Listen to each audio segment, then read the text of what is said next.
कल हम लोगों ने धनी श्री देवचंद्र जी महाराज, जिन्होंने अपने जीवन में कठोर पुरुषार्थ करके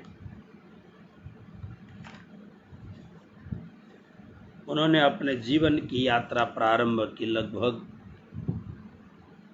धर्म यात्रा तो 5 वर्ष की उम्र से ही उन्होंने प्रारंभ की थी। ये जो डिवाइन जर्नी है, किंतु घर से निकलने का काम 17 वर्ष की उम्र में की।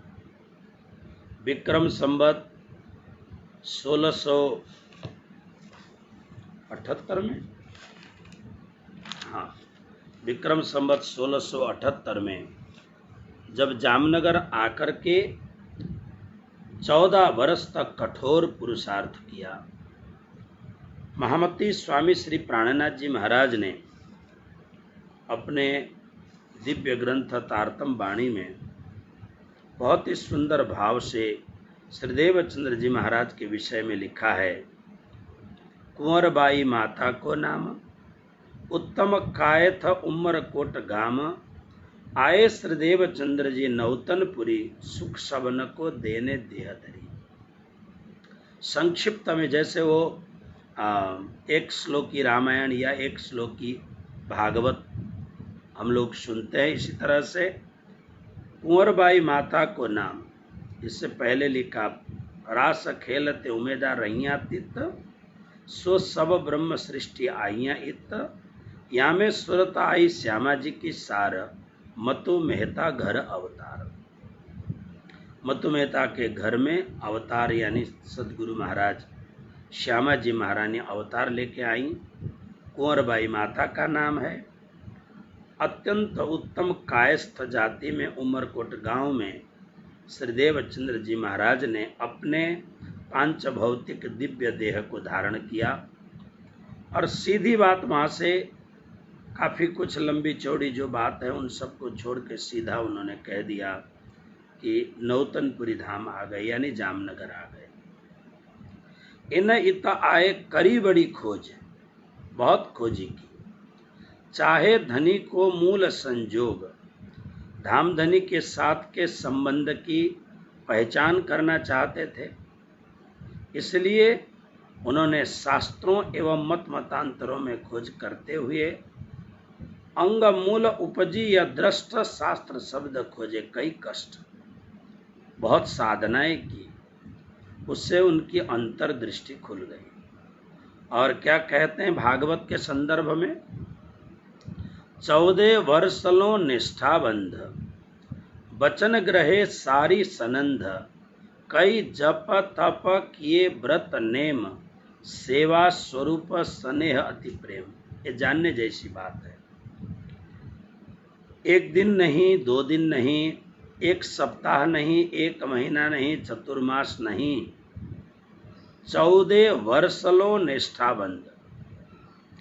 नौतनपुरी जामनगर में आकर के उन्होंने 14 वर्ष पर्यंत अत्यंत निष्ठा पूर्वक श्रीमद् भागवत श्रवण किया। उसके सार तत्व को आत्मसात किया यानी ग्रहण किया। वचन ग्रहे सारी सनंद। और उस समय उन्होंने क्या किया, ये समझने जैसी बात है। कई जप तप किए व्रत नेम, सेवा स्वरूप स्नेह अति प्रेम। प्रारंभ से लेकर के तारतम प्राप्ति विक्रम संवत 1638 में वो प्रकट हुए, जन्मे, और विक्रम संवत 1678 में उन्होंने तारतम की प्राप्ति की। तब तक बिना थके, बिना रुके, बिना विश्राम किए निरंतर उन्होंने बहुत सारे जप किए, व्रत किया और नियमों का पालन किया। जप तप, बहुत सारे तपस्याएं भी की। इस प्रकार से कारण मूल स्वरूप परमात्मा के प्रति स्नेह रखते हुए प्रेम पूर्वक सेवा की।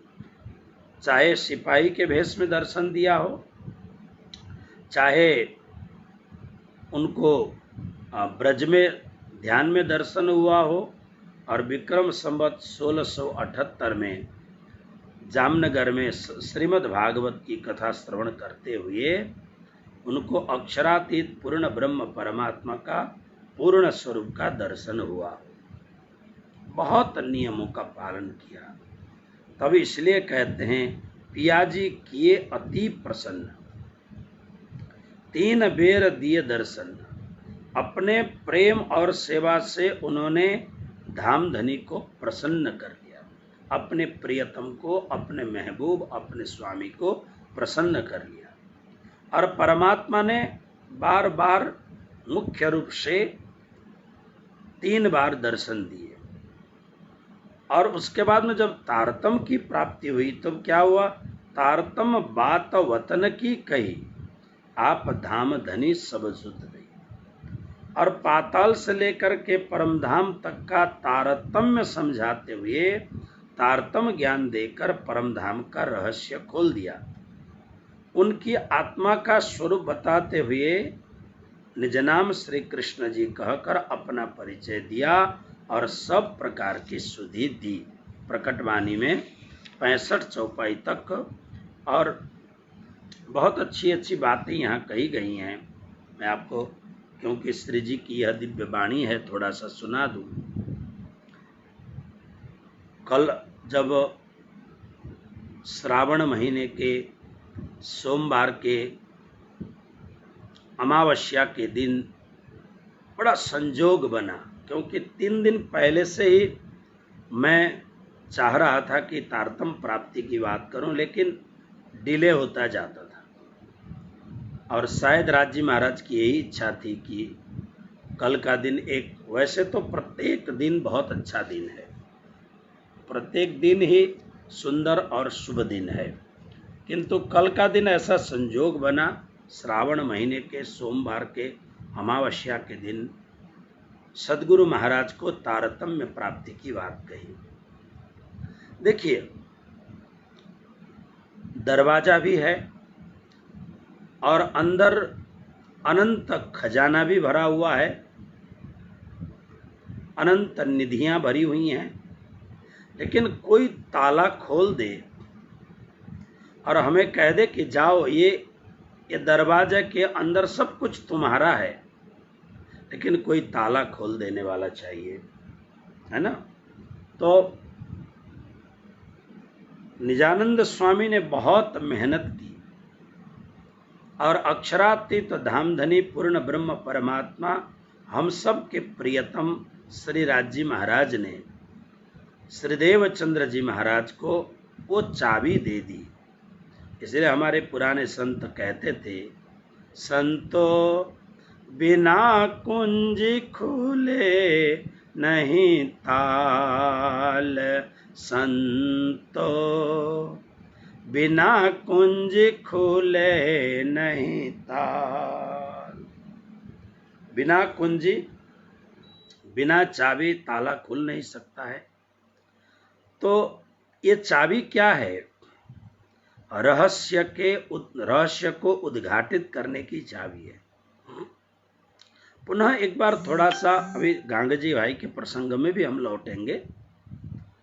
तो देवचंद्र जी महाराज को अक्षरातीत पूर्ण ब्रह्म परमात्मा परात्पर श्री राजी महाराज ने, यानी श्री कृष्ण परमात्मा ने कुछ बातें कही। पहले तारतम से पहले कुछ बातें कही। क्या बातें कही? उन्होंने कहा, तुम अपने आप को जानते हो क्या? देखिए, हम सब की मजबूरी यही है, हम सब कुछ जानते हैं।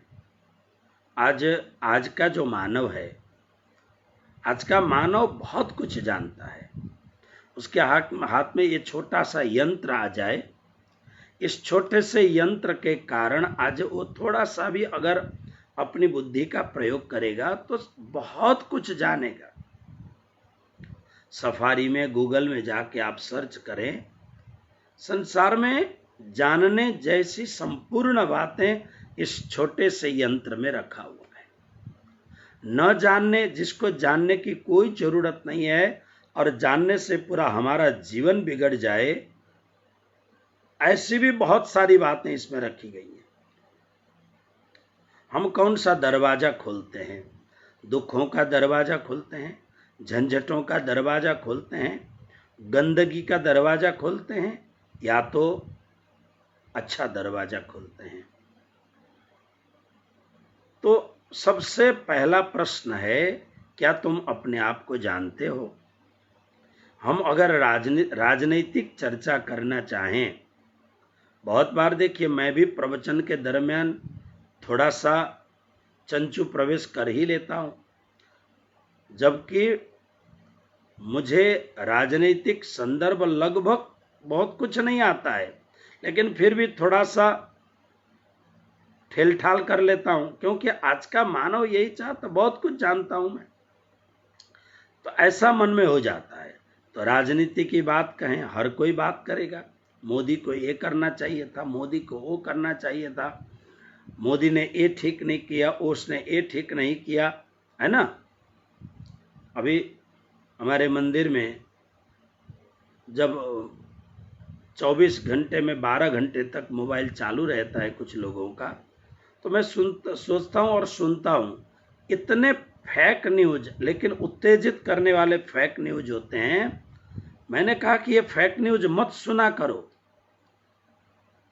मैं उनको बोलता हूँ लोगों को कि मैं आपको निकाल करके दे दूं, अच्छे अच्छे न्यूज सुनो, लेकिन वो फेक न्यूज इतना बढ़िया लगता है कि बड़ा मन को सुकून मिलता है। हाँ, बहुत अच्छी बात है, ऐसा हुआ था, ऐसा, लेकिन बहुत सारे फेक न्यूज होते हैं, बहुत सारी बातें बहुत बेकार की बातें होती हैं, लेकिन आपको लगेगा कि ये बहुत अच्छी बात है। नहीं, बहुत कुछ जानने पर भी कई बार हम अपने आप को नहीं जानते हैं। इसलिए आप श्री प्राणनाथ जी महाराज के शरण में जाएं तो वो पहला शब्द बोल देते हैं, पहले आप पहचानो रे साधो। तुम अपने आप को पहचानो भैया। आप बाइबल पढ़ें, नो थाई सेल्फ, तुम अपने आप को जानो।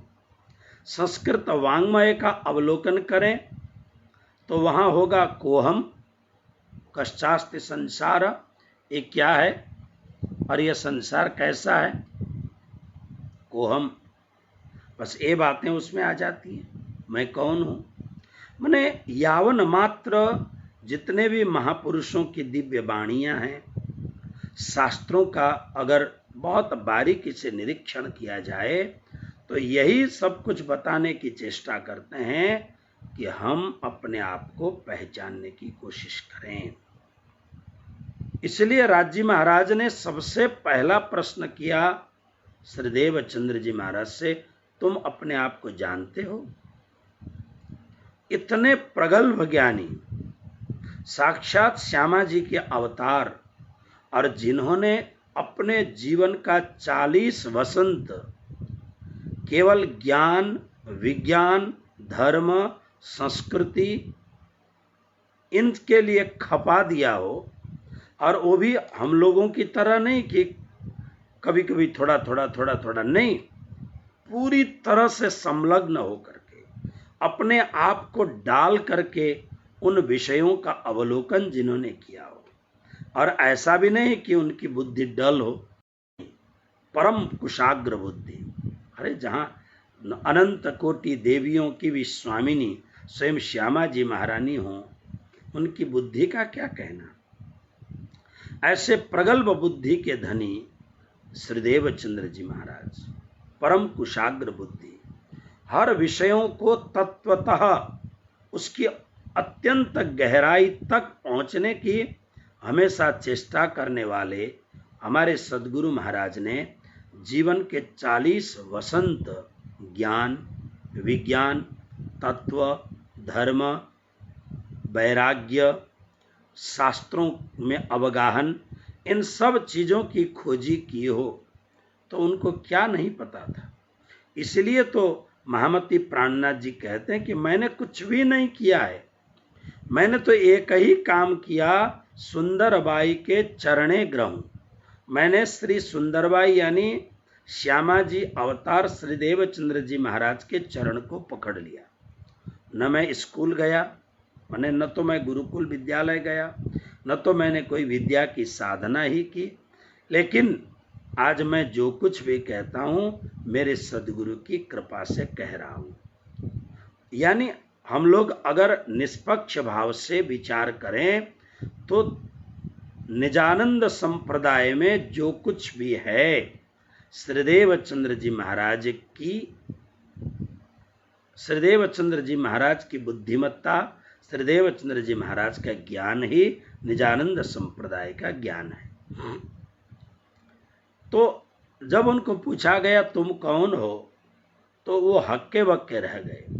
उन्होंने बिल्कुल अपनी चालाकी तो वो क्या करते, लेकिन उन्होंने बिल्कुल एकदम विनम्र भाव से तर्क के हथियार डाल दिए और बिल्कुल मौन हो गए और एक ही प्रश्न का उत्तर दिया, हम यही जानते हैं कि आप हमारे खावंद हो। उर्दू में खावंद कहते हैं मालिक को। आप मेरे प्राणपति हो, आप मेरे प्रियतम हो, आप मेरे मालिक हो। बस इतनी सी बात मैं जानता हूं। ये भी मैं ऐसा नहीं कि 100% कहूं, लेकिन मेरी आत्मा गवाही देती है कि आप मेरे मालिक हो। तब उन्होंने कहा, धर्यो नाम बाई सुंदर। अक्षरातीत श्री कृष्ण जी ने श्रीदेव चंद्र जी की परात्मा का नाम सुंदरबाई बताया। देखो, बहुत सारी बातें कही और बहुत सारी बातें कहने की जरूरत भी नहीं पड़ी। कई बार क्या होता है कि हम कहीं जा कर के वर्षों तक रहे हों, अपने घर की सुधि नहीं ली हमने, माता पिता की सुधि नहीं ली, लेकिन कोई अपना गहरा मित्र अथवा अपना कोई नज़दीक का आदमी हमें पाने के लिए, हमें जानने के लिए अगर मान लो हमारे पास आता है, तो उसको देखते ही हमें अपना घर याद आता है। अरे घर के आगे वो इमली का बहुत बड़ा वृक्ष था, जिसके टहनियों पर सवेरे सवेरे पक्षियां बैठ करके कूंजती थीं, चहचहा करती थीं। घर के पिछवाड़े में बहुत बड़ा खेत खलिहान था, जहाँ गायों को छोड़ दिया जाता था। मतलब जैसे पूरा घर याद आ जाता है। श्री निजानंद स्वामी के सामने राजी महाराज आज साक्षात स्वरूप में प्रकट हुए हैं, तो सब कुछ याद आने लग गया। और उन्होंने कहा कि तुम्हारा देखो, ये श्री परमधाम अपना घर है। परमधाम में 25 पक्ष परमधाम में मूल मिलावा है। उस समय वहां पर 12,000 ब्रह्म सृष्टि हैं। 12,000 ब्रह्म सृष्टि में अब सर्वोत्तम शब्द कहने से कोई उत्तम ना हो ऐसी बात नहीं है, क्योंकि शब्दों का प्रयोग करना भी कई बार बड़ी मुसीबत हो जाती है। लेकिन उन्होंने कहा, सिरदार सखी आप सुंदरबाई हो, निज वतन देखाया घर, मूल घर यानी अपना परमधाम और मूल मिलावा का दर्शन करवाया। इत दया करी अति घनी, अंदर आए के बैठे धनी। कल यही तो बात हुई थी। उन्होंने कहा कि अब मैं इसी तरह से दोबारा दर्शन नहीं दूंगा, तो कहाँ जाओगे? उन्होंने पूरी तरह पूछ लिया। अब पता लग गया कि मैं उनकी अंगना हूं, मैं उनकी आह्लादिनी शक्ति हूं, तो अब डरना क्या? तो इसलिए पूछा कि कहाँ जाओगे? बोले जाना क्या था, तुम्हारे प्रेम ने मुझे बांध लिया है। अब वो परमधाम जाकर के भी कहा क्या करूंगा, क्योंकि मेरी अंगना साक्षात श्यामा जी यानी तुम यहाँ आ गई हो। 12,000 ब्रह्म आत्माएं खेल देखने के लिए आई हुई हैं। परमधाम जाके मैं क्या करूंगा, इसलिए अंदर आकार में आए के बैठे हम तुम्हारे हृदय में विराजमान हो जाएंगे। तो देवचंद्र जी के हृदय को परमधाम बना करके परमानेंट राजी महाराज ने देवचंद्र जी के हृदय में वास कर लिया। अब राजी महाराज को खोजने के लिए परमधाम जाने की जरूरत नहीं है। देवचंद्र जी के स्वरूप का अवलोकन करें। अंदर आए के बैठे धनी, धनी यानी हमारे मालिक, हमारे प्रियतम राजी महाराज देवचंद्र जी के अंदर में आकर के बैठे। इत दया करी अति घनी, और बहुत बहुत दया की उन्होंने।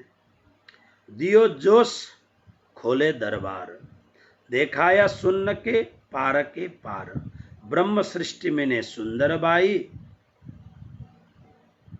ताको धनी जिए दई बढ़ाई। दियो जोश खोले दरबार, श्रीराज जी महाराज ने अपना जोश दिया, जोश अपनी जो ताकत थी सुंदरबाई को वो दिया।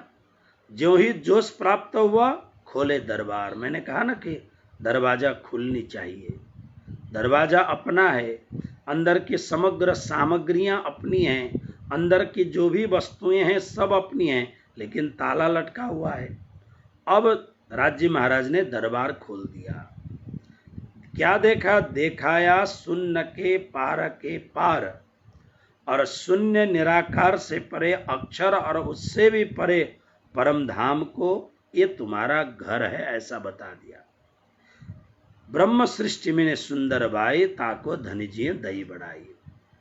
ब्रह्म सृष्टियों में अग्रगण्य सर्वश्रेष्ठ सुंदरबाई हो तुम, ऐसी खूब बड़ाई प्रशंसा की स्वयं राज्य महाराज ने।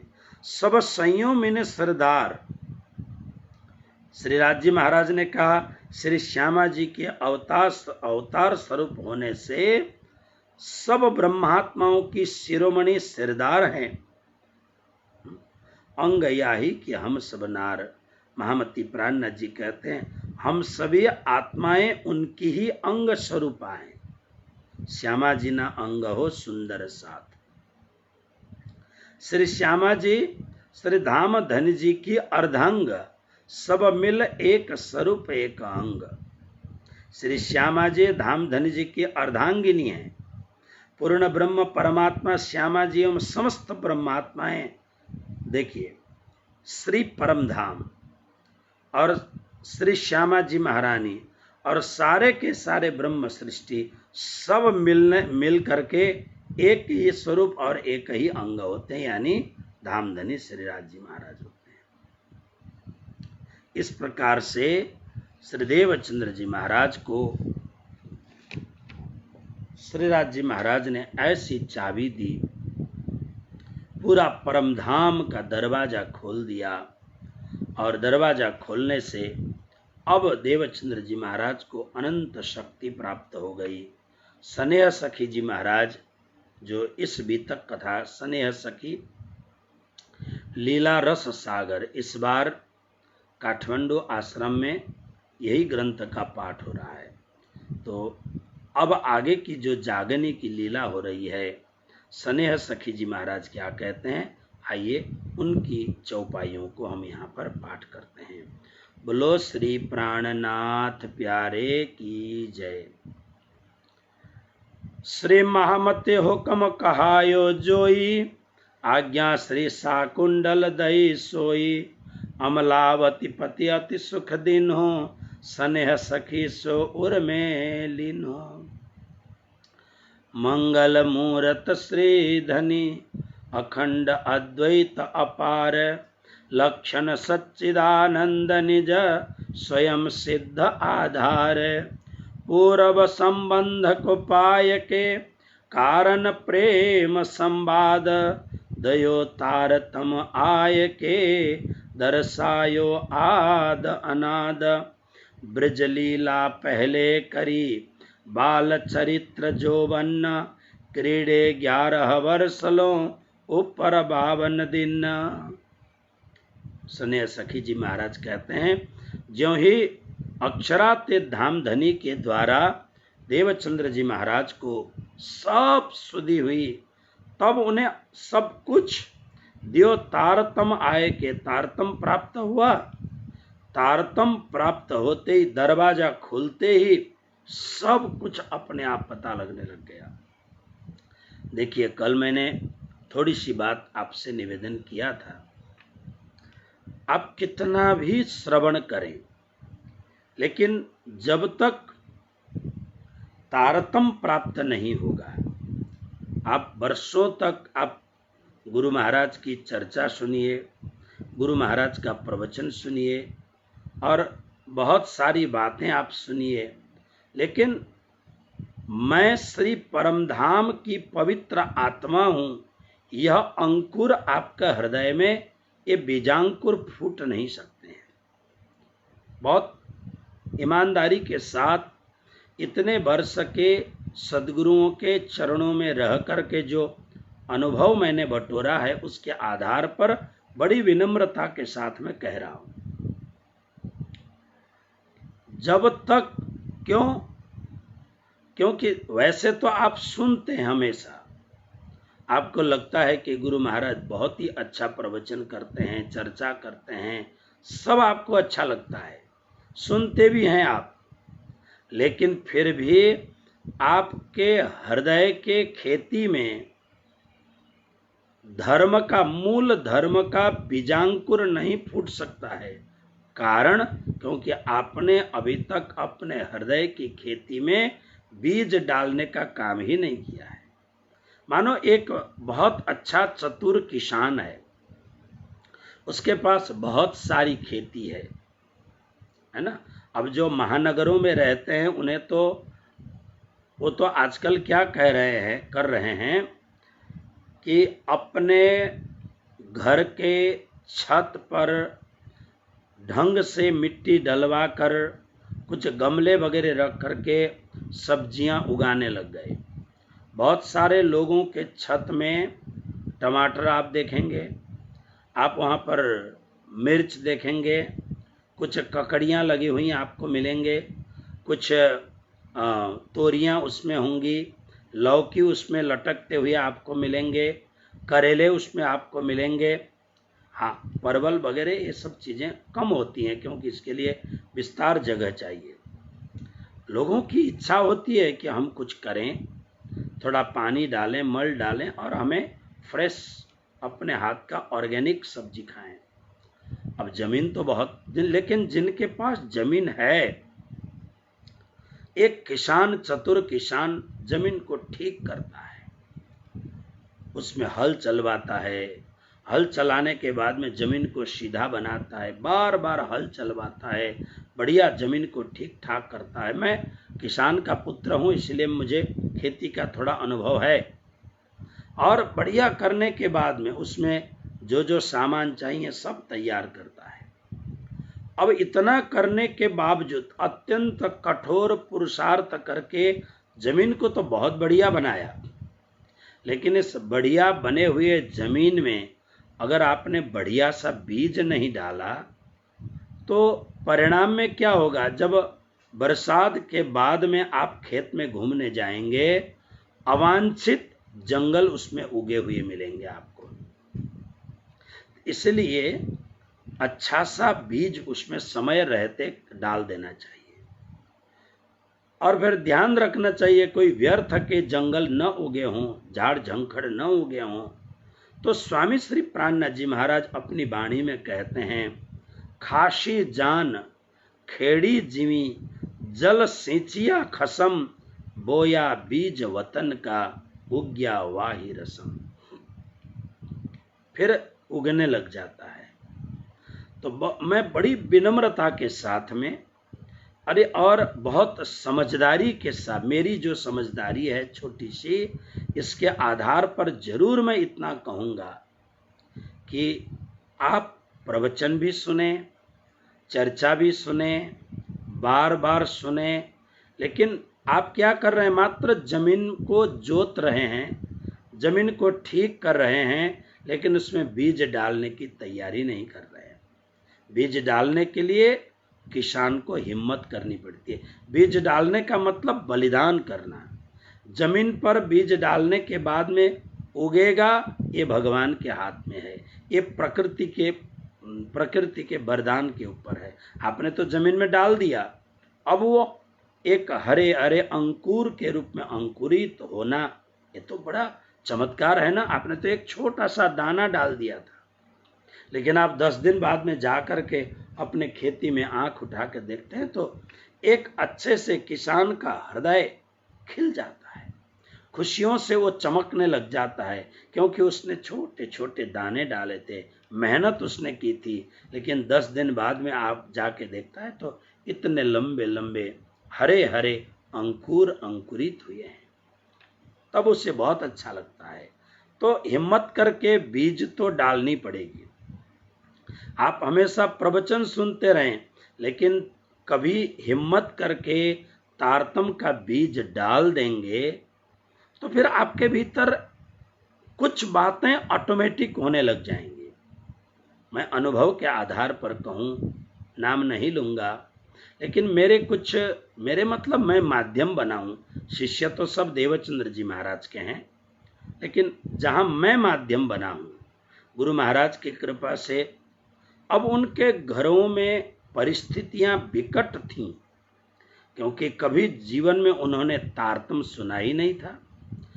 जिस घर में वो पले बड़े राजे महाराजाओं का जैसा घर था, उन घरों का वातावरण बड़ा विचित्र वातावरण था। इस घर में न खाने जैसा खाना ही उसको सभ्य माना जाता था। लोगों को बुला करके ऐसा अभक्ष्य भोजन कराना, अपेय पदार्थ को पिलाना और खूब आनंद से मौज मजा करना, इसको सभ्य माना जाता था। बड़े बड़े अच्छे अच्छे कपड़े पहने हुए अच्छे खानदान के लोग, अपने आप को धनवान कहलाने वाले लोग वहां आते थे। मैं ये शब्द इसलिए बोल रहा हूं, बहुत सारे ऐसे धनवान लोग हैं जिनके पास अकूत संपत्ति है, बहुत संपत्ति है। शराब पीने में कभी वो देखते नहीं है कि कितने के बोतल हैं, पार्टी करने में कभी देखते नहीं है कि कितने हजारों लाखों रुपयों को हमने बहाया है। लेकिन जब धर्मादा करनी हो, जब दान करना हो, जब कोई उत्तम कार्य में राष्ट्र की सेवा, धर्म की सेवा, सद्गुरु की सेवा करनी हो, तब बहानाबाजी चलता है कि क्या करें, कैसे करें, ये करें, ते करें। इतना अच्छा अच्छा लेक्चर देते हैं कि पूछिए मत। बहुत अच्छा लेक्चर देंगे।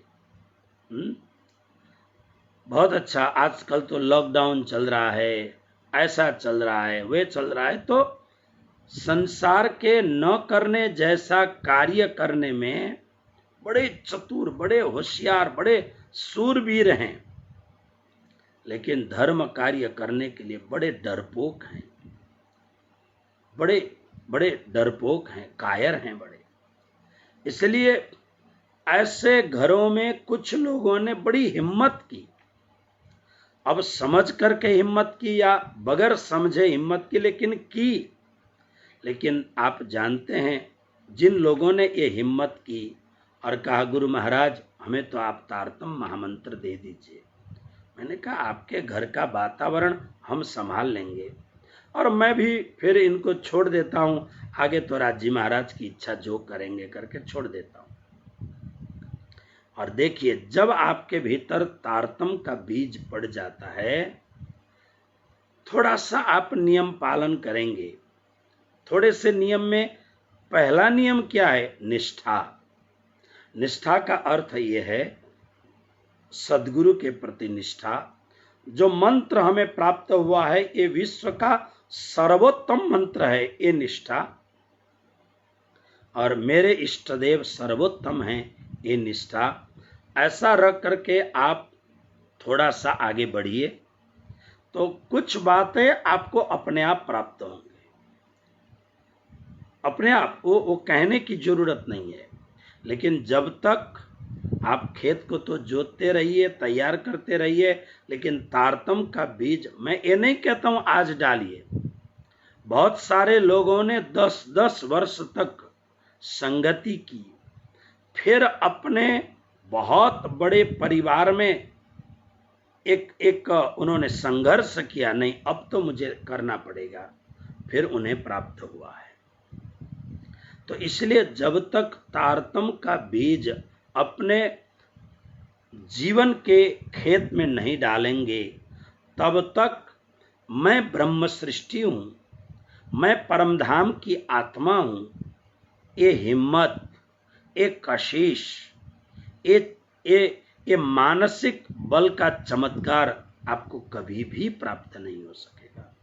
मैंने सुना है, शायद प्रणामी धर्म के एक बहुत ही बड़े व्यक्ति थे, अब तो वो वर्षों हो गए धाम चले गए, डॉक्टर माता बदल जायसवाल, जिन्होंने प्रणामी धर्म के 400 वर्ष के इतिहास में प्रणामी धर्म का जो मूल ग्रंथ तारतम वाणी है, इलाहाबाद में उसको छपा करके आज का जो प्रयागराज है वहां पर छपवा करके प्रणामी धर्म का बहुत बड़ा उपकार किया। इन्होंने गुरुजी मंगलदास जी महाराज से बात की। ये जो डॉक्टर माता बदल जायसवाल बहुत बड़े इलाहाबाद यूनिवर्सिटी के ये बहुत बड़े प्रोफेसर थे हिंदी के, बहुत प्रगल्भ बुद्धिमान व्यक्ति, नाम था इनका हिंदी भाषी जगत में।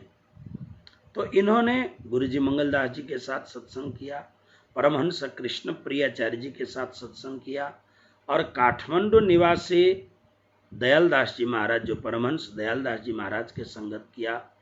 जहाँ जहाँ बड़े बड़े महापुरुष थे गए और इन्होंने कहा मुझे ये तारतम वाणी जिसको 400 वर्ष से आप लोगों ने, आप मंदिर कहते हो, मैं जेलखाना कहता हूँ।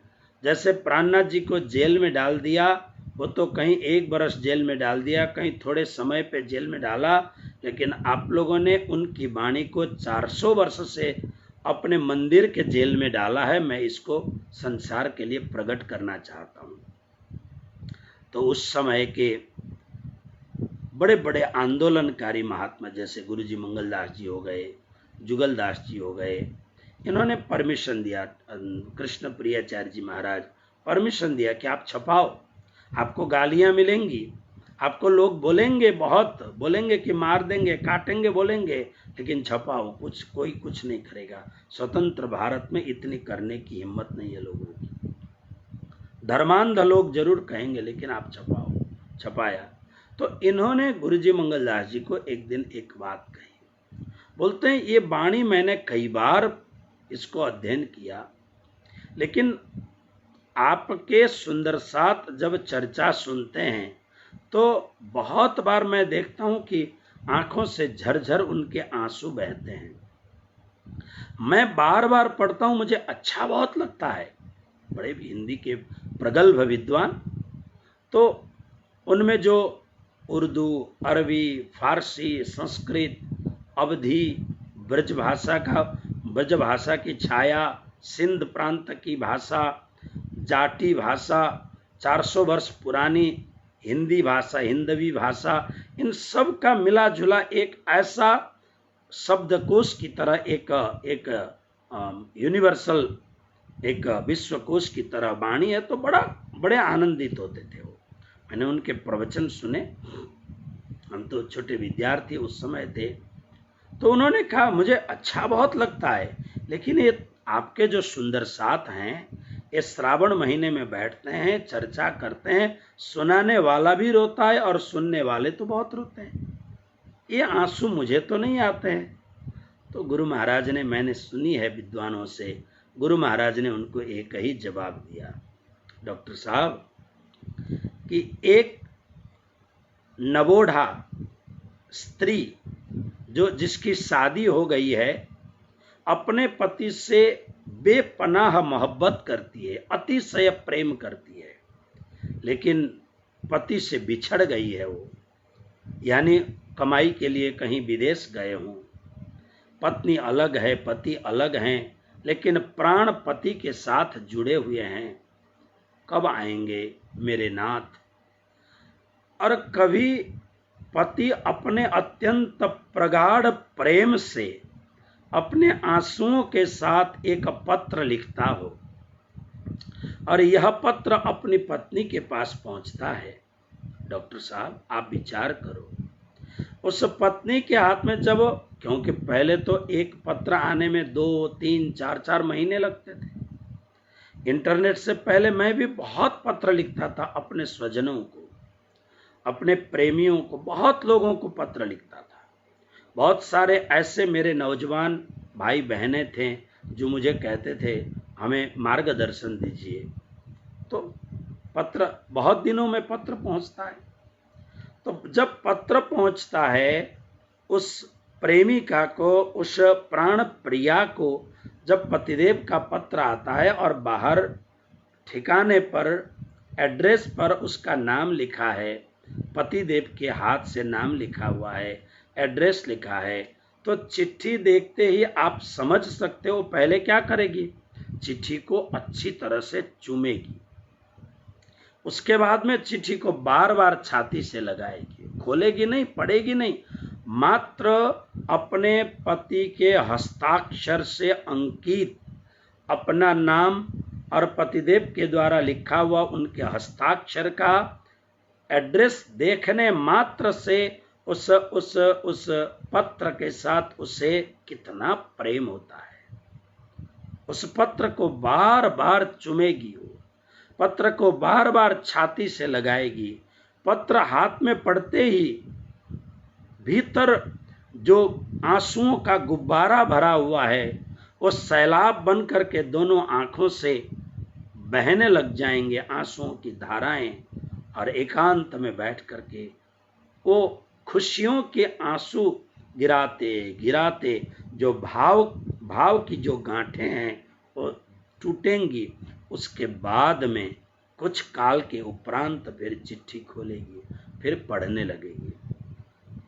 आप जानते हैं ज्यों ज्यों वो पढ़ती जाती है ना, सिद्धि श्री प्रीतम मेरे प्राण के आत्म के आधार, सर्व सुख शोभा योग्य हो लीला नित्य बिहार, इतना ऊपर हरफ लिख करके फिर नीचे लिखते हैं कि मैं मेरी प्राण प्यारी फलानी फलानी फलानी लिख करके ज्यों ज्यों वो पढ़ती जाती है, हर सेंटेंस में हर वाक्य पर वो बार बार रोती है। उसके आंसू पत्र के ऊपर पड़ते हैं, बार बार रोती है, बार बार रोती है। डॉक्टर साहब मुझे एक बात बताइए कि यही पत्र अगर किसी अनजान व्यक्ति के हाथ में आ जाए, पत्र पढ़ने में उससे भी मजा आएगा, क्योंकि दूसरे का पत्र पढ़ने में अच्छा लगता है, और वो भी इस प्रकार का प्रेमी प्रकरण का पत्र हो फिर तो बहुत अच्छा लगेगा, उसे भी बहुत अच्छा लगता है। पत्र पढ़ेगा, आहा क्या प्रेम है, क्या शब्दों के शब्द लिखे हैं, क्या भाव, क्या गांधीर्य है, क्या एक एक शब्द में प्रेम का अमृत सराबोर हो रहा है, प्रेमामृत सराबोर हो रहा है, उसे अच्छा लगेगा। लेकिन वो पत्र को चूमेगा भी नहीं, पत्र को छाती से भी नहीं लगाएगा, पत्र को पढ़ते हुए उसकी आंखें रसान्वित नहीं होंगी, पत्र पढ़ते हुए भाव विभोर नहीं बनेगा, वो पत्र पढ़ते हुए कई बार भाव के राज्य में वो गुम नहीं होगा, पत्र पढ़ेगा उसे अच्छा लगेगा, बस बात पूरी हो गई। डॉक्टर साहब आप में और सुंदर साथ में इतना ही फर्क है कि आपको पत्र तो मिल गया, लेकिन ये आप समझते हैं ये दूसरों का पत्र है।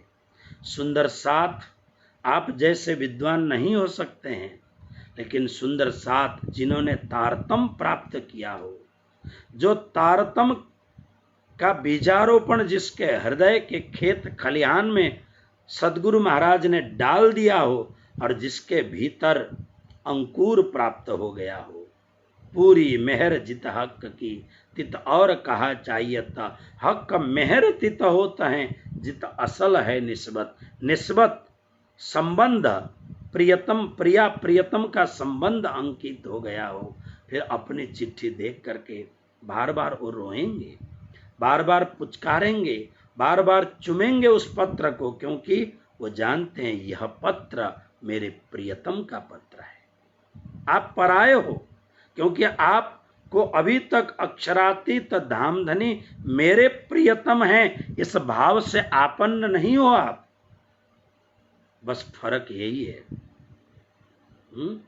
संबंध बनना चाहिए। जब तक आपके हृदय में प्रिया प्रियतम का संबंध नहीं होगा, है ना, एक मोहब्बत का जो गहरा संबंध है ये नहीं होगा, तब तक आपके भीतर आप कहते हो ये सारे रोते जरूर रोएंगे, क्योंकि इन्हें लगता है आए हो सखी पतियां प्रीतम की, आए हो सखी पतियां प्रीतम की, पतियां प्रीतम की, बतियां वतन के, आए हो सखी पतियां प्रीतम की।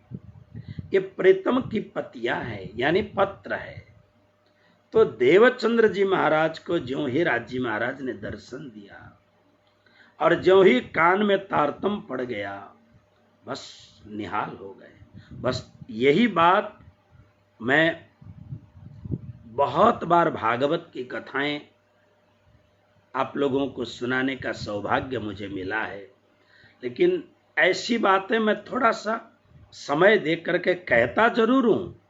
आप लोगों ने, मैं निमित्त बन करके जहां मैंने भागवत कथा की है, जरूर मैंने 50 बार ये कहा होगा कि संपूर्ण देवी देवताओं में संपूर्ण देवी देवता आपके प्रियतम नहीं हो सकते हैं। चाहे आप हनुमान जी की भक्ति करो, शिव जी की भक्ति करो, गणेश जी की भक्ति करो, ओम ह्रीम ऐम ह्रीम क्लीम चामुंडाय विच्चे का जप करो, शनि महाराज का व्रत करो, राहु का व्रत करो, कुछ भी करो, ये सब आपके प्रियतम नहीं हो सकते हैं।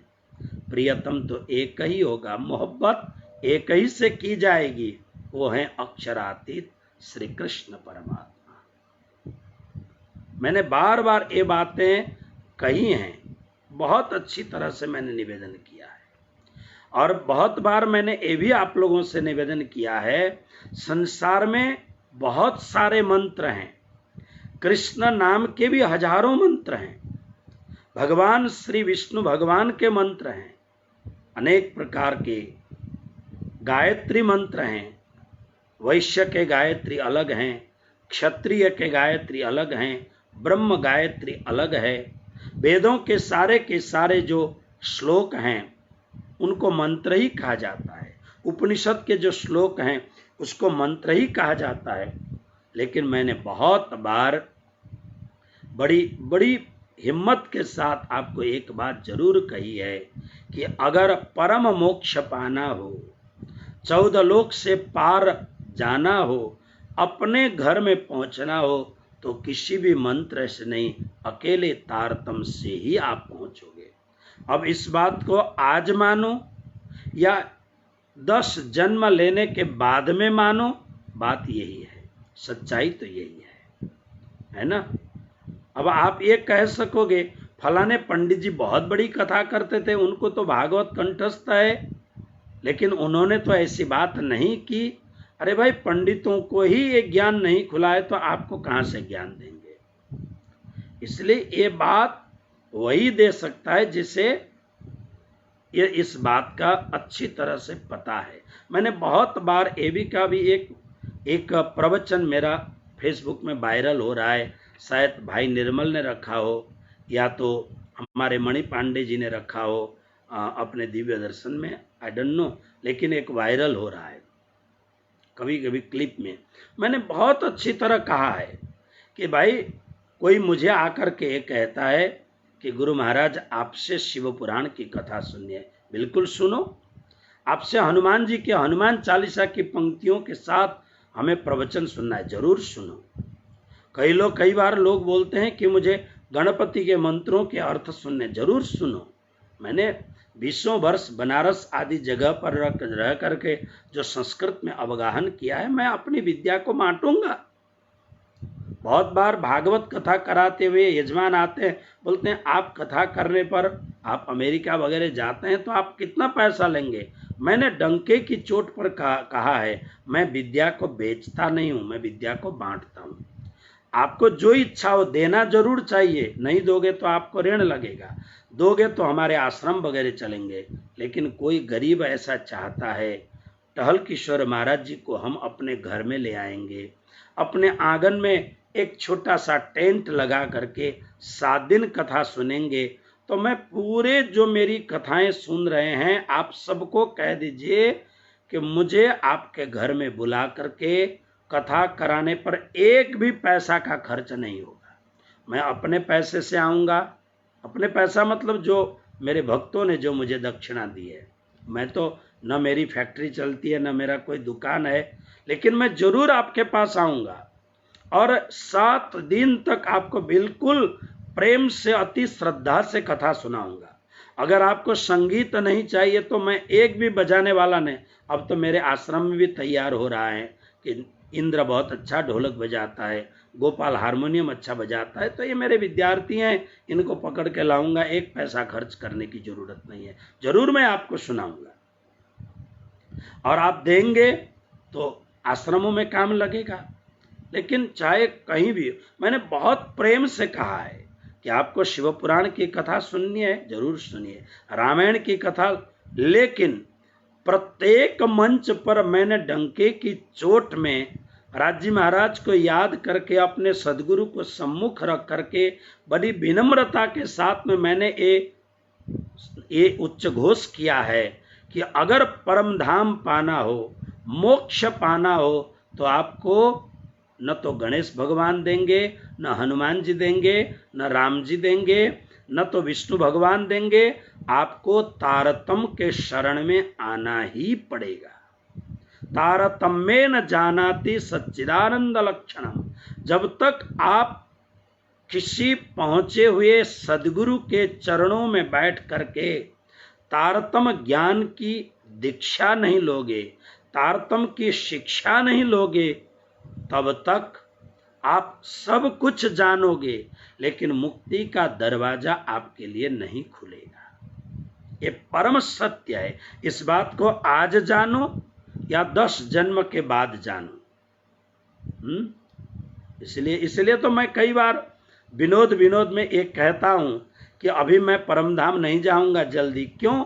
बहुत सारे लोग जो मेरे पास आकर के प्रवचन सुन रहे हैं, अब इस जन्म में ये नहीं जागेंगे, लेकिन उनका संबंध मेरे साथ हो गया है, मन से मानते हैं कि ये हमारे गुरु महाराज हैं, तो फिर अब उन्होंने मुझे दक्षिणाएं दी हैं, तो मैं ऋण से मुक्त बंधित हो गया हूं ना।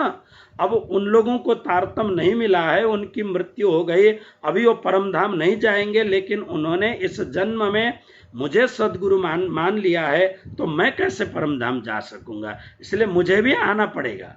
फिर उस जन्म में आप कहीं जन्मोगे, मैं कहीं जन्मूंगा, फिर आपको जगाने के लिए मुझे फिर आना पड़ेगा, है ना। तो ये तो जन्मों जन्म, तो ऐसा क्यों करें? इसी जन्म में इस बात को अच्छी तरह समझें और अपने जन्म में तारतम पा करके हम निहाल हो जाएं, कृतकृत्य हो जाएं, मस्त हो जाएं, आनंदित हो जाएं, है ना। ये बात को जानना बहुत जरूरी है। इसलिए देवचंद्र जी महाराज को जब एक वस्तु मिली, कहते हैं दयो तारतम आए के दर्शायो आद अनाद। स्नेह सखी जी महाराज कहते हैं, जब राज जी महाराज आए, तारतम दिया, तारतम देते ही खाली 5 ही प्रश्न के उत्तर तो दिए थे। तुम्हारा नाम सुंदरबाई है, तुम परमधाम से आई हो, तुम्हारे साथ साथ में 12,000 ब्रह्म सृष्टियां और अक्षरधाम की 24,000 कुमारिका सखियां आई हुई हैं। उन सब को तुम्हें जगाना है, उन सब को लेके परमधाम जाना है। इस संसार में बहुत जिद करके तुम अक्षर ब्रह्म के झूठे खेल देखने के लिए आए हो। ये अक्षर ब्रह्म का पूरा 22 का पूरा पिक्चर देख रहे हो, बस यही तो बात है ना। तू कौन? इत आई, यहाँ क्यों आई? अक्षर ब्रह्म का खेल देखने ले, हमारा घर परमधाम है। ये 5 प्रश्नों का ही उत्तर दिया था और धनी हृदय में विराजमान हो गए थे। लेकिन स्नेह सखी जी अपने अनुभवी वाणी में कहते हैं, तारतम के अंदर प्रवेश करते ही आद अनाद दर्शायो। आदि मने अक्षर ब्रह्म के द्वारा रचित जो क्षर ब्रह्मांड है वो आदि है। कहा? माने आदि नारायण से लेकर के शेष नारायण पर्यंत का जो ये ब्रह्मांड है ये आदि है। अनादि क्या है? महाशून्य से आगे ओमकार ब्रह्म का स्थान, अव्याकृत ब्रह्म का स्थान, और ये सब बातें, और आगे जाकर के अक्षर ब्रह्म के अव्याकृत, सबलीक, केवल, सत्स्वरूप, फिर श्री परमधाम का 25 पक्ष, ये सब अनादि में आ गए। आदि अनादि सब देवचंद्र जी के आगे दर्शित होने लग गए।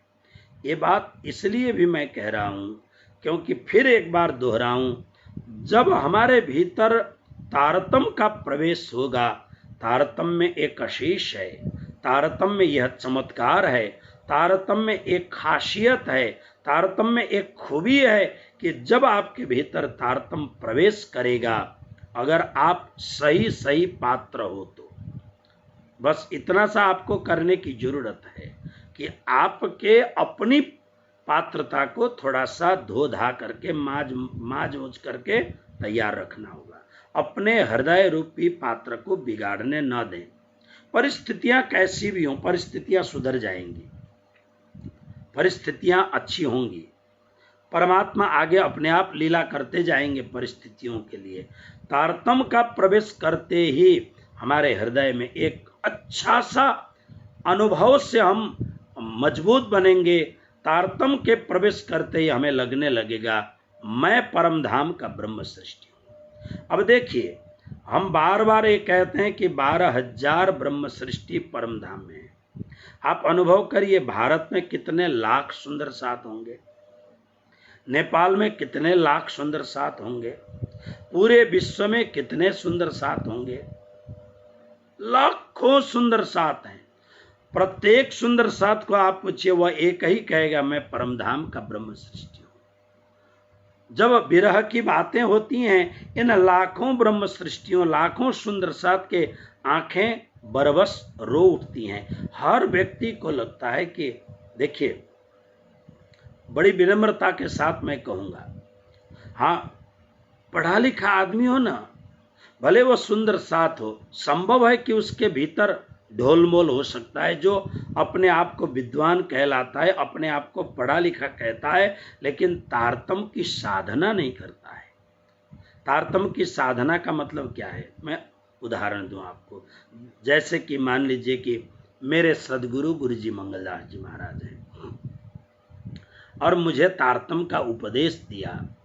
अब जब तारतम्य मुझे दे दिया तो अब मुझे काम करना पड़ेगा कि प्रत्येक दिन थोड़ा सा समय निकाल करके बड़ी श्रद्धा के साथ में तारतम्य का जाप करें। हम क्या करते हैं, 5 बार, वो भी बड़ी बड़ी बेचैनी के साथ में और बड़े जल्दीबाजी के साथ में तारतम्य जप करके हम सोचते हैं कि का नहीं, थोड़ा सा ज्यादा जाप करना पड़ेगा।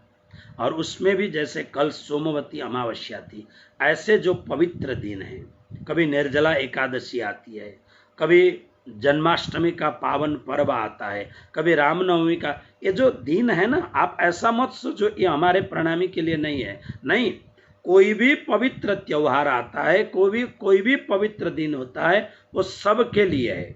साधना अपनी करो, लेकिन जो पवित्र दिन आते हैं उस समय ग्रह, नक्षत्र, दिन सब इतने अच्छे होते हैं, उस समय आप अपना जप करोगे तो उसका बहुत बढ़िया। क्योंकि देखो, आपके पास पैसा है, आपके पास पैसा है तो एक बैंक में जाओगे आपको तो 5% का ब्याज मिलेगा, किसी बैंक में जाओगे तो आपको 7% का ब्याज मिलेगा, कहीं कहीं पर आपको 12% का भी ब्याज मिल सकता है, कहीं 2% का भी ब्याज मिल सकता है, लेकिन मिलेगा जरूर।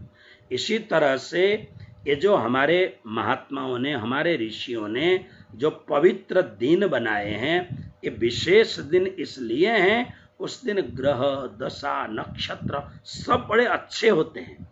उस समय आप जाप करोगे, उस समय थोड़ा सा पेट को हल्का रखोगे, खाने योग्य पदार्थ खा करके आप बैठेंगे तो ज्यादा जाप कर सकेंगे। उस दिन ज्यादा जाप करोगे तो आपको फल ज्यादा। जप अपना करो ना, आंगन किसी का भी हो, नाचो तो खुद ही ना, आंगन किसी का भी हो, ऐना किसी के भी घर में हो, चेहरा अपना देखो ना, उसमें क्या फर्क पड़ता है। इसलिए इस बात को समझना है जरूर। तारतम्य की साधना करनी होगी हम लोगों को।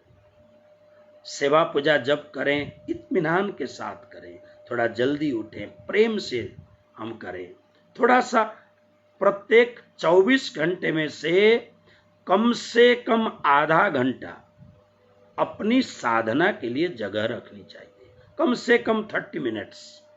ये बहुत कम कह रहा हूं मैं, वैसे साधना के विज्ञानी कहते हैं 2.5 घंटा समय होना चाहिए 24 घंटे में। रात को उठ के करो, प्रातः काल करो, कब भी करो, 2.5 घंटा अपनी साधना के लिए देना चाहिए।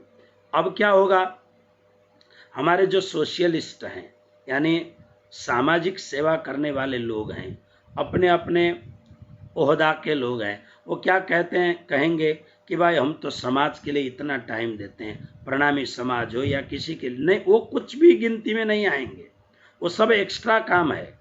गिनती में वही आएंगे साधना के लिए जब आप अकेले एकांत में शुद्ध पवित्र वस्त्र पहन करके, मन पवित्र बना करके, सारे इंस्ट्रूमेंट को अपने से अलग रख करके केवल आत्मा और परमात्मा को एकाकार करने के लिए बैठोगे। वो जितने मिनट बैठोगे वही साधना में लिखी जाएंगी। यही ब्याज है आपके पूंजी का। और सब ठीक है। किसी को आप पढ़ाते हैं, आप मंदिरों में जा करके एक्टिविटी करते, वो सब एक्स्ट्रा वर्किंग है। वो साधना तो आपको एकांत में ही करना होगा। मेहर सागर का पाठ करेंगे, आप अकेले बैठें, बैठ करके 11 मेहर सागर का पाठ करें, 21 मेहर सागर का पाठ करें, वाणी का पाठ। जब भी आप वाणी पढ़ें इत्मीनान के साथ, ये मेरे प्रियतम की चिट्ठी है, मैं पढ़ रहा हूं, यानी मेरा प्रियतम यहीं बैठा हुआ है। तो तारतम की साधना करने पर हमारे भीतर एक बहुत ही विश्वास जागृत होने लगेगा। तो मैं ये निवेदन कर रहा था, संसार परम धाम तो खाली 12,000 का स्थान है। संसार में लाखों सुंदर साथ हैं, लेकिन प्रत्येक सुंदर साथ जो अनपढ़ है, पढ़ा लिखा है, जो मतलब चाहे कोई भी हो, हर एक के पास जाइए, वो पूरे विश्वास के साथ यही कहेगा, मैं परमधाम की आत्मा हूं। अब आप प्रश्न कर सकते हो, फिर 12,000 ही जाएंगे या इतने लाखों सब जाएंगे? देखिए, ये 12,000 तो केवल हमें समझाने के लिए शब्द हैं। हमारे 12,000 से परमधाम में 12,000 नहीं बनता है। आप चरचनी को आप देखें, आजकल मुझे लगता है कि मीडिया में चरचनी भी दर्शन कराया जा रहा है। आप चरचनी को देखें, चरचनी को देखेंगे तो क्या होगा, श्री जमुना जी के बाद में आप इतना आगे बढ़ें तो एक घाट आएगा, एक घाट के बाद में इतना आगे बढ़ें, ये वन आएगा, ये वन के बीच में ऐसा रास्ता है, चांदनी चौक में पहुंचेंगे। चांदनी चौक इतना लंबा है, इतना चौड़ा है, इसके सामने आप पहुंचोगे तो एक 100 सीढ़ी का आपको एक सीढ़ी दिखाई देगी। सीढ़ी के बिल्कुल बगल में हरा वृक्ष और लाल वृक्ष दिखाई देगा। सीढ़ी में जो पहला जो सीढ़ी है, चांदा जो बना है, वो इतना फुट लंबा है, इतना मंदिर चौड़ा। आप मुझे एक बात बताओ, मैं इसके विषय में कोई क्वेश्चन नहीं कर रहा हूँ, मैं ये आप लोगों से प्रश्न कर रहा हूँ। ये लालदास जी महाराज ने छोटी व्रत में लिखा है। परमहंस जुगलदास जी महाराज जो चरचनी के जुगलदास जी थे, उन्होंने, ये जुगलदास जी महाराज बड़े विचित्र थे। बार बार चरचनी की बात आती थी, लेकिन इन्हें ये बार बार ये इतने मंदिर लंबा चौड़ा समझ में नहीं आता था। एक दिन बहुत गुस्सा आया, आंखों में पट्टी बांध ली और इन्होंने कहा कि जब तक मुझे परमधाम दिखाई नहीं देगा मैं पट्टी नहीं खोलूंगा। ऐसा महात्मा लोग कहते हैं। एकांत में 6 महीने तक अन्न वगैरह त्याग करके, आंख में पट्टी बांध करके अत्यंत कठोरता के साथ तारतम का जप करने लग गए। रो रो करके धनी से प्रार्थना की तो कहते 6 महीने के बाद में बंधे हुए पट्टी के भीतर, बंद आंखों के भीतर 25 पक्ष परमधाम झलझलाकार होने लग गया। पूरे 25 पक्ष परमधाम उनकी आंखों के सामने घूमने लग गया। धाम तलाव कुंज बन जोए, मानिक नहरे बन की सोए, पश्चिम चौगान बड़ो बन कहिए, पुखरा जी जमुना जी लइए, 8 सागर 8 जिमी के, 25 पक्ष श्री धाम धनी के, नूर नीर क्षीर दधी घृत मधुर रस, सर्वर सागर बिना मोमिन न पावे कोई और। ये पूरा 25 पक्ष परमधाम, ये जो चरचनी वाले परमहंस जुगलदास जी महाराज थे, उनके बंद आंखों के सामने प्रकट हो गया। ये काफी वर्ष पुराने हैं। जुगलदास जी हमारे यहाँ दयालदास जी भी 2-3 हुए हैं, जुगलदास जी भी 2-3 हुए हैं, जैसे काठमांडू के जुगलदास जी महाराज, ये भी बड़े परम ज्ञानी थे। इनके बहुत सारे शिष्य हैं अभी काठमांडू में, इन्होंने बहुत जागनी की। लेकिन जो मैं जुगलदास जी महाराज कह रहा हूं, ये अलग जुगलदास जी महाराज है। तो ऐसे महापुरुषों ने जो बात लिखी है, इसी तरीके से लालदास जी महाराज ने छोटी वृत्त में लिखा है। और स्वयं साक्षात पूर्ण ब्रह्म परमात्मा के मानवी स्वरूप महामती प्राणनाथ जी ने अपने सदगुरु के बताए हुए मार्ग पर चल करके परिक्रमा ग्रंथ में परमधाम की पूरी वृत्त की बात लिखी है। कतरे कई केलन के लटक रहे जल पर इत्यादि। तो क्या फिर ये जो मैं बोल रहा हूं, क्या ये झूठा? बोले नहीं, मैं तो ये प्राणनाथ जी ने ये बात कही है, लेकिन मैं आपको एक तर्क दे रहा हूं। हम ये कहें चरचनी के आधार पर ये इतना लंबा है, इतना चौड़ा है, तो केवल परमधाम यही है? प्राणनाथ जी कहते हैं परमधाम की एक कंकड़ यदि पृथ्वी में आ जाए तो इसे सहन करने की ताकत ही नहीं है, इसको वहन करने की ताकत नहीं है। परमधाम का वो महत्व है। तो हम इतना लंबा इतना चौड़ा कहेंगे तो इतना ही होगा? बोले नहीं, प्राणनाथ जी ने बार बार कहा, चरचनीकारों ने बार बार कहा, ये तो आप संसार में आए हो, ब्रह्म सृष्टि संसार में आए हैं। अब बात परमधाम की है जो शब्दों में बयान नहीं किया जा सकता है, जहां मन भी नहीं पहुंच सकता है। वो परमधाम को समझाने के लिए, क्योंकि भाषा यहाँ की है, गिनती यहाँ की है, बोली यहाँ की है, अक्षर यहाँ के हैं, माप यहाँ का है, और परमधाम अनुपमेय है परमधाम।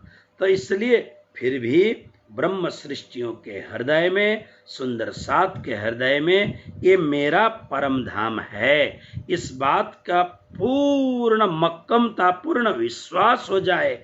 इसलिए वो जो परमधाम, उसकी विशालता, वो असीम आकाश, वो असीम विशालता, वो हर प्रकार के जो अनुपमेय है, उस बात को शब्दों में लाके समझाना पड़ता है। 12,000 की भी यही बात है। अरबों अरबों सुंदर सात होंगे तो भी परमधाम में समा जाएंगे, क्योंकि यहाँ की भाषा में 12,000 शब्द का, ये 12 और 1000 ये शब्द परमधाम के भीतर नहीं आ सकता है। परमधाम अनुपमेय है, परमधाम असंख्य, जिसकी कोई गणना नहीं हो सकती है। प्राणनाथ जी ने क्या कहा? चांद सूरज धनी के हजूर। परमधाम में चंद्रमा का वर्णन है, सूर्य का वर्णन है, तारों का वर्णन है, ये सब धनी के हजूरी हैं, सेवक हैं। पर क्या कहूं, ताको नूर, उनके प्रकाश का कोई वर्णन नहीं किया जा सकता है। कितना सुंदर प्रातः काल जब रंग महल का दरवाजा खुलता है, दरवाजे के आगे जो कांच लगा हुआ है, कांच के सामने जब पूर्व से सूर्योदय होता है और प्रकाश टकराता है, तो यह प्रकाश इतना गजब का प्रकाश होता है, करोड़ों करोड़ों सूर्य जैसा प्रकाश होता है, ऐसा वर्णन किया है। लेकिन मैं जो बात आपसे निवेदन कर रहा हूं, ट्राई टू अंडरस्टैंड, कि लाखों सुंदर सात अपने आप को मैं परमधाम का ही हूं। एक अनपढ़ से मेरी दादी, मेरी अपनी दादी, मेरे दादाजी तो गुरु महाराज थे, 10,000 उनके सुंदर सात अपने शिष्य थे। मेरी दादी बिल्कुल पढ़ी लिखी नहीं थी। मैंने बहुत बुढ़ापे में जाके उनसे निज नाम पूछा तो 6 चौपाई निज नाम उनका कम से कम 10 जगह पर भूलें थी। मैंने सुधारने की बहुत चेष्टा की, मुझे डर लगा कि कहीं मेरा ही बिगड़ न जाए। लेकिन इतना होने पर भी मेरी दादी, मैं एक बार तो मैं भागवत कथा कर रहा था दादाजी के आग्रह पर, दादाजी मूल श्रोता थे। भागवत कथा करते करते चौथे या 5वें दिन मेरी दादी बेहोश हो गई। 2 घंटे के बाद में उन्हें होश आया, और होश आने के बाद में जो सजग हुई, तब मेरी दादी ने कहा कि मुझे महाराज बोलते थे, महाराज सुन। मैं उनके चरणों में बैठा तो मेरी दादी कहते, मैंने आज सपने में, वो बेहोशी को सपना कह रही हैं, 2 घंटे तक मैंने जो देखा तो उन्होंने वर्णन किया, वो बिल्कुल अक्षर पढ़ी लिखी नहीं, न उनको चरचनी का ज्ञान है। तो मैं समझता हूँ फूलबाग और नूरबाग का वो वर्णन कर रही थी। मैं 2 घंटे के बेहोशी में उन्होंने ये वस्तु देखी। कई बार मुझे ये बात उन्होंने कही कि आज सपने में मैंने ये देखा। आज हम लोग क्यों ऐसा सपना देख नहीं सकते? इसलिए कि हमारे अज्ञात मानसिकता पर इतने ज्यादा सांसारिक झंझट लगे हुए हैं, वो निर्विकार सपने हमारे सामने आ ही नहीं सकते हैं। ये जो बूढ़े लोग थे, इन्हें ये सब कोई मतलब नहीं था। तो आप विचार करो, ये जो असंख्य सुंदर साथ अपने आप को मैं परम धाम का हूं ऐसे पूर्ण विश्वास के साथ कहते हैं, और वो जरूर परम धाम जाएंगे, उसके पीछे एक ही कारण है। उनके भीतर जब तारतम्य प्रवेश कर जाता है, चाहे पढ़े लिखे के भीतर प्रवेश करे, चाहे अनपढ़ के भीतर प्रवेश करे, तारतम्य में वो महाशक्ति है कि तारतम्य प्रवेश करते ही उसके भीतर परम धाम का वो जोश आ जाता है, मैं परम धाम का ब्रह्म सृष्टि हूं। लेकिन आप कितने भी पढ़े लिखे हो, कितने भी होशियार हो, कितने ही अपने को चालाक कहते हो, लेकिन तुम्हारे हृदय में जब तक तारतम्य प्रवेश नहीं करेगा, तुम्हें कभी भी ये चमत्कार हो नहीं सकेगा, तुम्हें कभी विश्वास नहीं होगा कि तुम परम धाम के ब्रह्म सृष्टि हो, क्योंकि तुम अभी अभागे हो। तुम्हें वो परम सौभाग्य प्राप्त ही नहीं हुआ है। वो सौभाग्य जिसे तारतम्य प्राप्त हुआ है, उसी को वो सौभाग्य प्राप्त हो सकता है। तो ये केवल देवचंद्र जी महाराज की बात नहीं है जिसे तारतम्य मिलता है। तारतम्य में वो महाशक्ति है। क्यों? ये तारतम्य किसी आदमी का लाया हुआ नहीं है, किसी आकाश वायु अग्नि जल पृथ्वी से रचित महामानव का, मानव कोई ऋषि की केवल बनाया हुआ मंत्र नहीं है। ये मंत्र तो वय किशोर अति सुंदर स्वरूप खेला जो वृंदावन, स्वयं पूर्णात् पूर्ण अक्षरातीत धाम धनी, संसार में स्वयं परमात्मा आए हैं। मेरे जो इल्मी विद्वान कह सकते हैं कि परमात्मा कैसे आ सकते हैं, उनका इल्म वो जाने, लेकिन मैं अपने पूरे सदगुरु की कृपा से ठोक के ये कह सकता हूं कि देवचंद्र जी महाराज को अंतिम में जो दर्शन दिया, ये कोई हुक्म का स्वरूप नहीं। मैं फिर भी कह रहा हूं, ये साक्षात मूल मिलावा में बैठा हुआ अक्षरातीत धामधनी ही आए हैं यहाँ पर। धामधनी का स्वरूप भी नहीं कहता हूं मैं, धामधनी ही आए हैं। आप कहोगे ये पृथ्वी झेल नहीं सकती है, वो तो झेल सकते हैं ना। तो ये पृथ्वी उनके तेज को कितना सहन कर सकती है, वो अपने तेज को संवरण करके, अपने तेज को, जैसे मैं आपको उदाहरण दूं, आप देखो दिल्ली में नरेंद्र मोदी बैठा हुआ है, बड़े बड़े लोग चाह करके भी नहीं जा सकते हैं। इसलिए लोग क्या करते हैं कि कभी कभार एक बार मिले हो ना, तो वही फोटो अपलोड करते रहते हैं, देखो नरेंद्र मोदी से मिले, देखो नरेंद्र मोदी से। अरे वो उससे मिलना बहुत कठिन है। लेकिन वही नरेंद्र मोदी बड़नगर में अपनी मां से जब मिलने जाता है, एक छोटे से घर में 10 बाई 10 के रूम में अपनी मां रहती है हीरबाई, उसके पास जब वो नरेंद्र मोदी जाता है, तब भी वो भारत का प्रधानमंत्री है, तब भी वो इतनी सिक्योरिटी के अंदर रहता है जो विश्व का सबसे सघन सुरक्षित सिक्योरिटी के बीच में वो रहता है।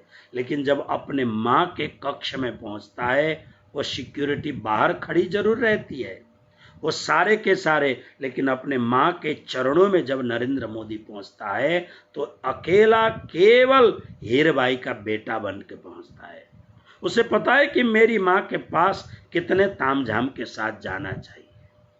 वही आदमी कभी साधुओं के चरण में पहुंच जाता है, साधुओं के चरण में पहुंचते हुए बड़े बड़े जो नामी गिरामी साधु, बड़े बड़े आचार्य गण उससे मिलने के लिए लालायित रहते हैं। लेकिन कभी कभार वो बनारस पहुंच जाता है, कभी कभार वो केदारनाथ पहुंच जाता है, अभी 5 तारीख को शायद अयोध्या भी पहुंच जाएगा। जब वहां जाता है, बड़े सामान्य साधुओं के पास बैठता है, ऐसा लगता है तब साधुओं की पंक्तियों में एक नया साधु आके बैठा हुआ है। बिल्कुल वही कारण क्या है, उसे पता है एक सनातन धर्म के साधु के चरणों में मैं जाऊं तो मुझे कितना तामझाम के साथ बैठना है। तो संसार का एक आदमी, उसे पता है मुझे कितने तामझाम के साथ वहां पहुंचना है।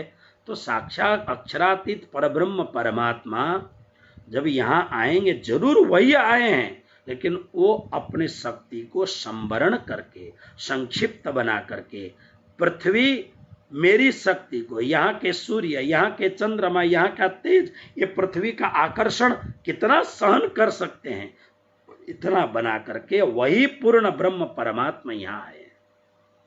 और देवचंद्र जी को जो मंत्र दिया है, उसी पूर्ण ब्रह्म परमात्मा ने अपने वही श्रीमुख से, जो परम धाम में ब्रह्म सृष्टियों के साथ जो संवाद करने वाला श्रीमुखारविंद, वही श्रीमुखारविंद से, उसी पवित्र पूर्ण ब्रह्म परमात्मा अक्षराधाम अक्षरातीत धाम धनी के मुखारविंद से देवचंद्र जी के 5 भूत से बने हुए कान में उनके श्री मुखारविंद से मंत्र दिया है। इसलिए श्री कृष्ण प्रणामी धर्म का जो मंत्र है, ये कोई ऋषि का बनाया हुआ मंत्र नहीं, कोई अवतार का मंत्र नहीं। ये अवतार, ये तो साक्षात पूर्ण पुरुषोत्तम पर ब्रह्म परमात्मा का मंत्र है। इसलिए विश्व के मंत्रों में सर्वश्रेष्ठ मंत्र है ये, इससे श्रेष्ठ कोई मंत्र हो ही नहीं सकता है। तो इस प्रकार से इस मंत्र में विशेष शक्ति है, जबकि इस मंत्र में ओम नहीं है, क्योंकि ओम से बहुत परे की शक्ति है।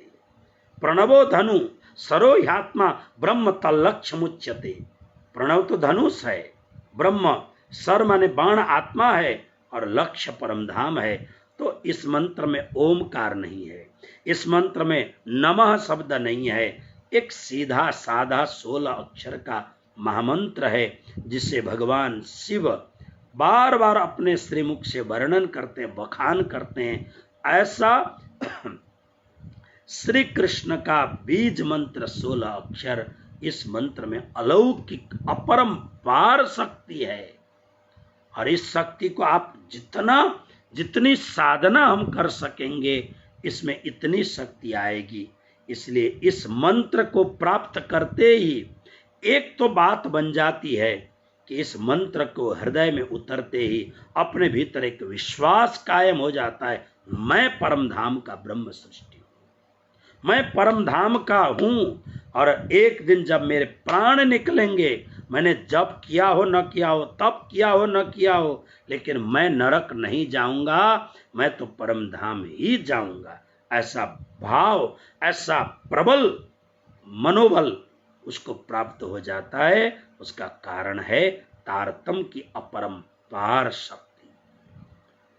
तो ऐसे अपरंपार शक्ति से समन्वित तारतम जब प्राप्त हो गया, राज्य महाराज हृदय में विराजमान हो गए। हाँ, वाह वाह, क्या कहते हैं। तब कान्हजी भट्ट को उन्होंने दान दक्षिणा सबसे परिपूर्ण करके कह दिया, अब मैं आपके पास कथा श्रवण करने के लिए नियमित नहीं आऊंगा। क्यों? बस मुझे जो प्राप्त होना था, पूरो प्रण हमरो भयो ताथे कहत हैं तुम। गुरु महाराज, हमारा जो प्रण था, क्या प्रण था? 2 बरस 11 तब मन उपज विचार, मैं कौन कहाँ ते आइया कहाँ मेरो भरतार। ये प्रण था, मैं कौन हूं, पता लग गया। मैं सुंदरबाई हूं, श्यामा जी स्वरूपा हूं। मैं कहां ते आया, मैं श्री परमधाम से आया हूं। कहां में कौन मेरो भरतार। अक्षरातीत परब्रह्म परमात्मा, अक्षर के भी मालिक, अक्षरातीत मेरे प्राणाधीप हैं, मेरे प्राण प्रियतम हैं। मेरा प्रण पूरा हो गया गुरु महाराज, अब आपकी कृपा है। आपने 14 वर्ष तक, देखिए, भागवत तो सुनाया सबको, लेकिन प्राप्त हुआ देवचंद्र जी को। क्यों? अब गुरु महाराज मंत्र तो सबको देते हैं, लेकिन प्राप्त कोई कोई शिष्य करता है। कभी कभी ऐसा हो जाता है, गुरु गूढ़ रहा, चेला चीनी हो गया।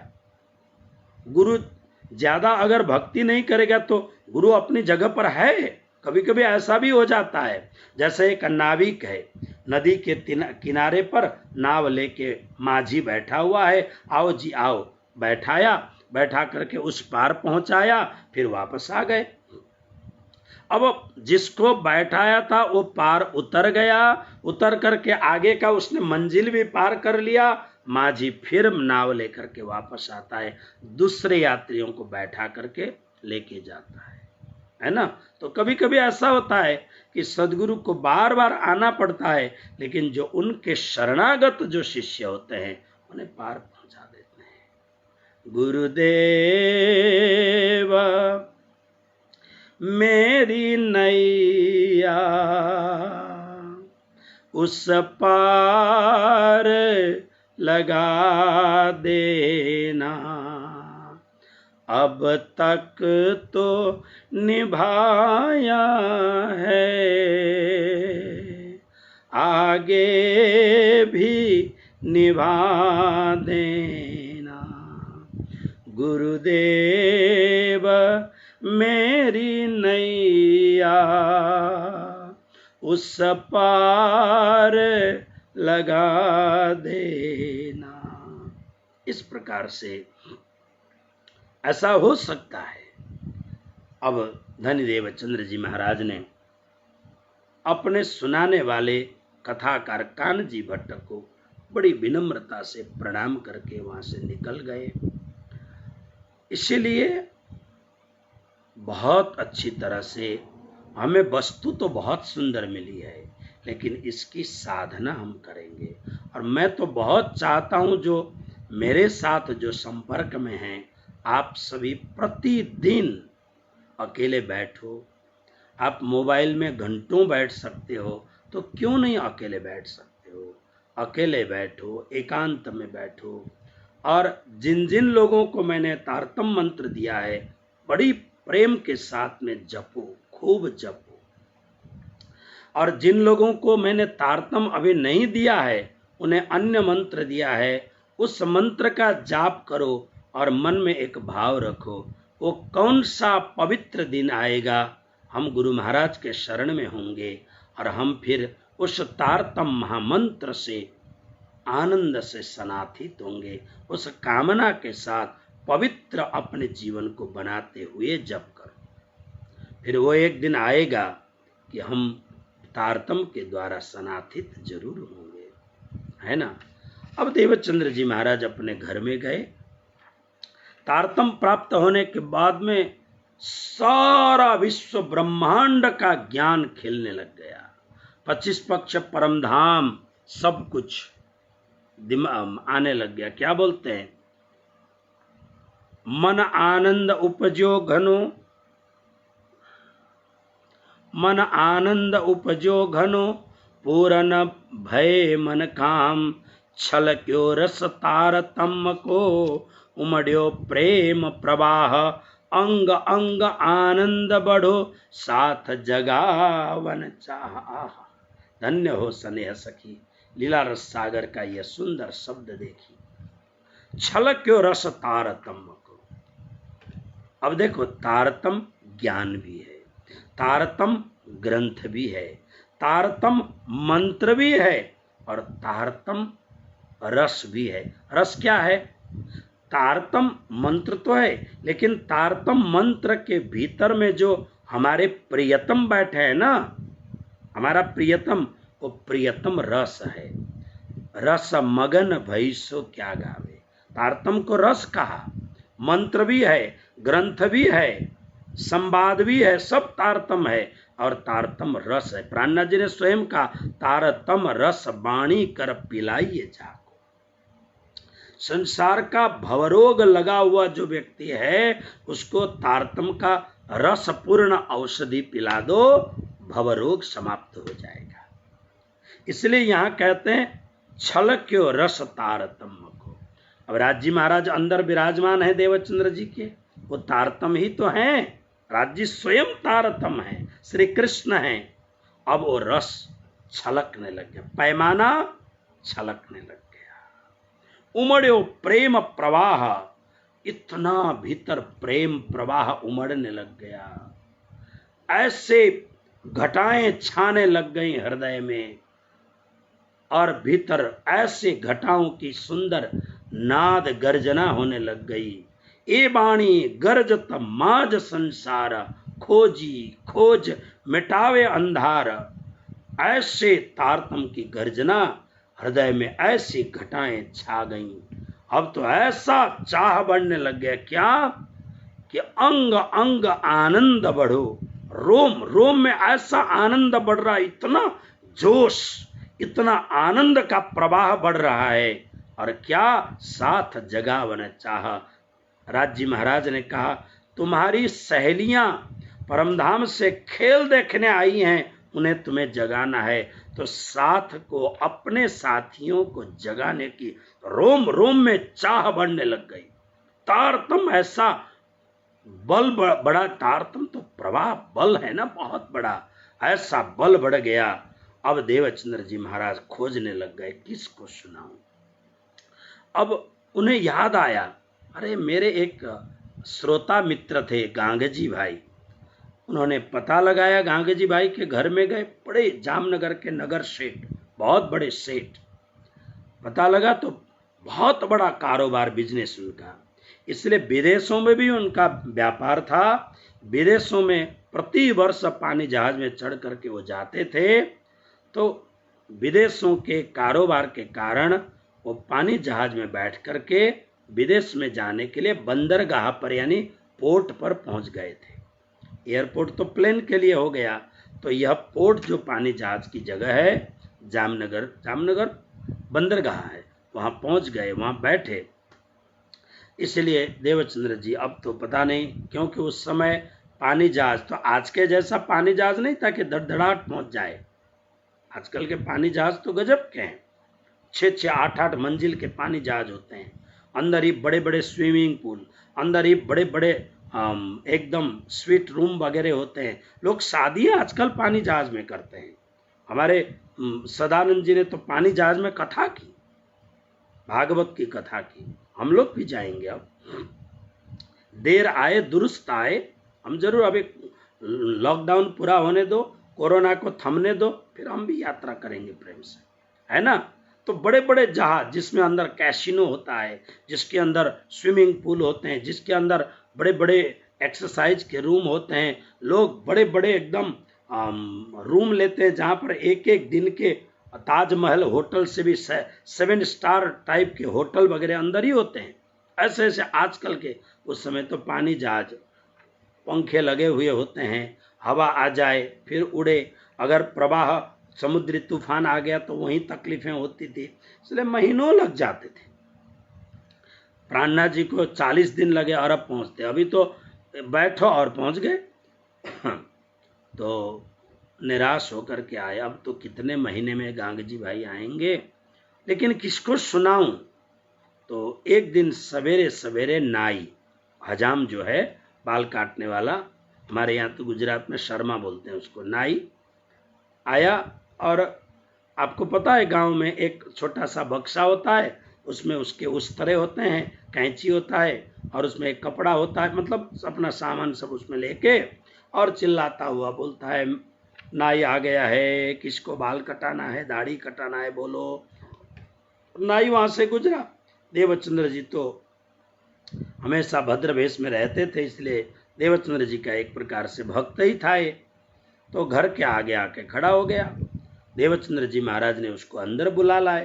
अंदर बुला के कहता है कि अच्छा देवचंद्र जी, आपके तो बाल बहुत छोटे हैं, अभी तो आपने कुछ दिन पहले कटाया है, क्या आज और करना है, कोई तिथि वगैरह? बोले नहीं, माता पिता हैं, अभी कौन सी तिथि।